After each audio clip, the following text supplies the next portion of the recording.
In Maya, I'm going to start by holding down the space bar, going to create, and choosing free image plane. I'm going to go to the attributes for the free image plane by clicking on the tab on the right hand side of the interface, or I can hit Control A on the keyboard. You'll see a folder next to image name. I'll click on the folder, select my template, and open. I'll hit W on the keyboard. And I'm going to move this back a little bit so that when I introduce my geometry in the orthographic view, it's not embedded in the template.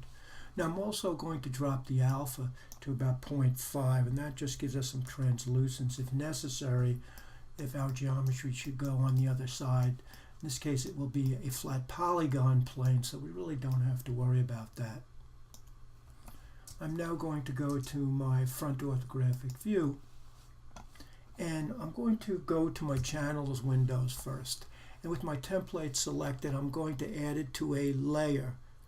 I'm using on the layer icon the white plane with the blue sphere, and that allows me to add a selection to a new layer, and then I can lock it to that layer as well. So now we don't have to worry about that interfering with our modeling process. I'm going to hold down the space bar. I'm going to go to Create Polygon Primitives and Plane. And I'm going to start by dragging a plane from one edge of my template to the other. Now I can't see through this, so I've got a couple of options here. I could click on the ghost button, which is the two interlocking white boxes, or I could simply hit 4 and work with wireframe. Now I want to make sure that the edges meet the edges of the template drawing. So I'll right click and choose vertex. I'll select the vertices, and I will just move it a little closer to the edge of the actual template. And we're doing that because we want to be able to make sections of this and add them one after the other, just the way you would build a fence. I'll return to my object mode. Now I need to add a texture map to this. So I'll right click on my geometry and choose Assign New Material. And I'm using Arnold and Standard Surface. Now before I generate the actual UV texture map, I need to put some divisions in this geometry so that I can put a bend on the fence after I've constructed a number of sections. I'll go to the channel window, I'll click on polyplane, and I'll put in maybe 3 divisions. I'm making this in the context of a 3D video game, so I'm trying to keep the poly count very low.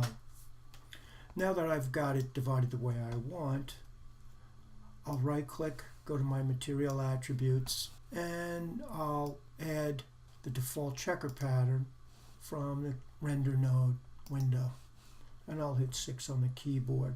Now I need to confirm if this is mapped properly, so I'm going to use planar mapping on my Z axis to confirm that. I'll hold down my space bar, UVs, planar mapping, and I'll select Z and hit apply. Now I'm going to go back to the channel window, hitting Control A. I need to confirm that both the projection width and the projection height are the same so that I don't distort my texture map. I'm going to right click, choose Object, and now we're ready to export this UV map so that we can put our texture onto it in Photoshop. I'll go to my texture editor. My texture editor is a green box with the checkerboard under it. I can go to UV, and at the very top is UV editor. I'm going to scale this down a little bit so that it's not quite so snug to the edges. So I'll right click, I'll choose shell, I'll select the shell, I'll get my scale tool and I'll tweak it in just a little bit. I'll return to my object mode in my viewport, select my geometry, turn off the checkerboard now, and I can now go to Image, UV Snapshot. Now make sure the image format is a PNG so you get the transparency in Photoshop, and the size is set for 2048 by 2048. If you recall, we started our texture map proportional to this so that we've got something close to what we're going to need once we generate the texture map from Photoshop. I'll go to Browse, I'll go to my folder, and I'll call it Fence Skin,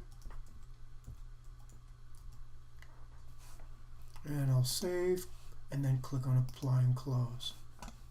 Now we're ready to jump into Photoshop and apply our texture to that UV map.